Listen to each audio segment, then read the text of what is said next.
brought to you by Palvi Agrico. आता शेतीसाठी जे काही लागणार ते घरपोच मिळणार, तेही मोबाईलच्या एका क्लिकवर. इस्रायल आणि इराणमध्ये सुरू असलेलं युद्ध आता भारताच्या दाराशी येऊन पोहोचलंय. हिंद महासागरामध्ये अमेरिकेने एका युद्धनौकेवरती हल्ला केलेला आहे आणि ती युद्धनौका पूर्णतः समुद्रात बुडवण्यात आली आहे. भारतातल्या विशाखापट्टणम या बंदरावरती युद्ध सराव करण्यासाठी आलेली इराणी युद्धनौका अमेरिकेने समुद्रामध्ये बुडवली आहे. त्यामध्ये 87 इराणी सैनिकांचा मृत्यू झालेला आहे, तर 32 नौसैनिकांना वाचवण्यात यश आलेलं आहे. श्रीलंकेजवळ म्हणजे श्रीलंकेच्या गाले या शहराजवळ ही युद्धनौका बुडवण्यात आली असून त्याची संपूर्णतः माहिती ही इराणचे संरक्षण मंत्री आणि इराणच्या युद्ध विभागाने जारी केलेली आहे. या संदर्भातला एक व्हिडिओ सुद्धा इराणच्या युद्ध विभागाने जारी केलेला आहे आणि त्यामध्ये ती युद्धनौका कशा पद्धतीने बुडवण्यात आली, कशा पद्धतीने हल्ला झाला याचं स्पष्टीकरण किंवा याचं पूर्णतः खुलासा त्या व्हिडिओमध्ये करण्यात आलेला आहे. सोशल मीडियावरती अनेकांनी हा दावा केलेला आहे की ज्यावेळेला भारतामध्ये 18 ते 25 फेब्रुवारी दरम्यान युद्ध सराव आयोजित करण्यात आलेला होता आणि त्यामध्ये इराणसोबतच जगभरातले अनेक देश हे सामील झालेले होते आणि त्यामध्ये इराणची जी युद्धनौका आहे IRIS डेना हे त्या युद्धनौकेचं नाव आहे, जिला अमेरिकेने बुडवलेलं आहे. म्हणजे युद्ध एकीकडे इस्रायल आणि इराणमध्ये मध्यपूर्वेत जरी सुरू असलं तर त्याची धग आता हिंद महासागरापर्यंत, इंडियन ओशनपर्यंत म्हणजे भारताच्या खालच्या भागापर्यंत येऊन पोहोचलेली आहे. ज्या वेळेला ही युद्धनौका बुडाल्याची माहिती मिळाली किंवा समुद्राच्या पाण्यावरती तेलाचा तवंग दिसला, त्यावेळेला श्रीलंकन नेव्हीने घटनास्थळी धाव घेतली आणि तिथे मदत व बचाव कार्य सुरू केलेलं आहे. आतापर्यंत 32 नौसैनिकांना किंवा इराणी सैनिकांना वाचवण्यात यश आलेलं आहे आणि त्यापैकी 87 इराणी नौसैनिकांना किंवा इराणी सैनिकांचे मृतदेह हाती आलेले आहेत आणि जे बेपत्ता झालेले आहेत या हल्ल्यानंतर त्यांना सुद्धा शोधण्याचं काम हे सुरू आहे.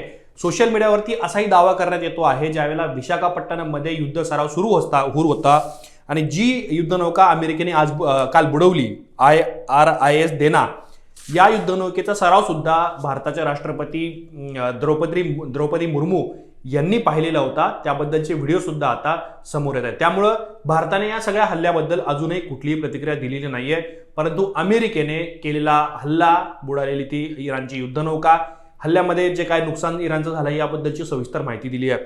आता श्रीलंकन सरकारची सुद्धा बाजू या सगळ्या प्रकरणामध्ये समोर आलेली आहे आणि त्यांचं म्हणणं आहे की आम्हाला प्राथमिकदृष्ट्या ही गोष्ट ज्यावेळेला कळाली आम्ही मदत कार्य सुरू केलं, आम्ही अजूनही या घटनेची माहिती घेत आहोत. अर्थात त्या युद्धामध्ये कुणी हल्ला केला, कुणावर हल्ला केला याबद्दलची स्पष्ट भूमिका श्रीलंकन सरकारने घेतलेली नसली तरी सुद्धा त्यांनी मदत व बचाव कार्य केल्याची माहिती तिथे दिलेली आहे. आता अमेरिका हे केवळ जमिनीवरती हल्ले करताय का इराणवरती, तर तसं नाही. आता त्यांनी समुद्रामध्ये सुद्धा इराणच्या युद्धनौकांना, इराणच्या सैनिकांना त्यांना टार्गेट करायला सुरुवात केलेली आहे. कारण इराणने हॉर्मुझची खाडी किंवा हॉर्मुझची सामुद्रधुनी बंद करण्याचा निर्णय 2 दिवसांपूर्वी घेतलेला होता.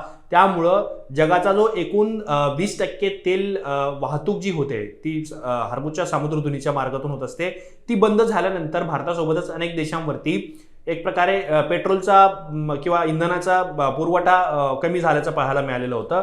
त्यामुळं त्या खाडीत सुद्धा किंवा त्या सामुद्रधुनीत सुद्धा आता अमेरिका जाणार का, हा सुद्धा महत्त्वाचा प्रश्न आहे. परंतु आता हिंद महासागरामध्ये जो हल्ला झालेला आहे तो जवळपास श्रीलंकेचं गाले नावाचं शहर आहे, तिथून 40 नॉटिकल मैल म्हणजे गाले शहरापासून 75 किलोमीटर समुद्रामध्ये हा हल्ला झालेला आहे आणि दुसऱ्या महायुद्धानंतर पहिलीच ही घटना आहे जिथे अमेरिकेने युद्धनौका बुडवलेली आहे. ही सगळ्यात महत्त्वाची गोष्ट आहे.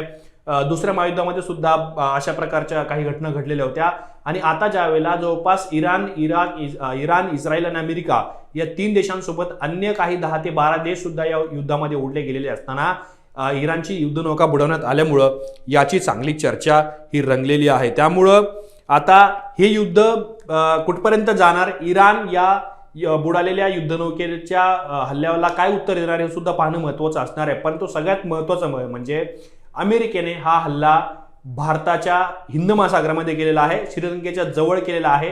त्यामुळं भारताची भूमिका सुद्धा या सगळ्या प्रकरणामध्ये महत्त्वाची ठरणार आहे. अजून अर्थातच भारतीय परराष्ट्र विभाग असेल किंवा भारतीय सरकार या सगळ्या घटनेचा आढावा घेईल आणि त्यानंतर त्याबद्दलची भूमिका स्पष्ट करेल. त्यामुळं भारताच्या भूमिकेचा सुद्धा यामध्ये सगळ्यात महत्त्वाचा वाटा किंवा सगळ्यात महत्त्वाची असणार आहे. त्यामुळे तुम्हाला या सगळ्या प्रकरणांबद्दल काय वाटतं आम्हाला कमेंट सेक्शनमध्ये नक्की सांगा आणि असेच माहितीपूर्ण व्हिडिओ पाहण्यासाठी मुंबई तकच्या YouTube चॅनलला सबस्क्राईब करायला विसरू नका.